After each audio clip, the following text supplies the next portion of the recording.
पौष मासरे 256 प्रकार मिठा सह पिठा दे त्रिपुरार हरिकृष्ण मंदिर में जगन्नाथ बलभद्र और सुभद्रा को पूजा कले श्रद्धालु।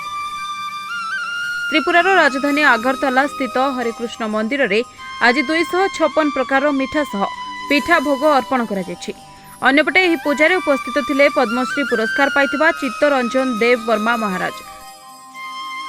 पद्मश्री पुरस्कार पाइथिबा चित्तरंजन देव वर्मा महाराज कहते पौष मासरे त्रिपुरा राज्य सारा मिठा और पिठा उत्सव पालित होता है एवं प्रभु जगन्नाथ बलभद्र और सुभद्रा सुस्वादु मिठा और पिठा खाइबा पसंद करते जहाँपाई आज हजार हजार संख्यार भक्तों गहन में श्रीजीव को 256 प्रकार मिठा और पिठा भोग अर्पण कर हजार हजार संख्यार भक्त माने श्री जगन्नाथ गीत गाई नृत्य परिवेषण करथिले।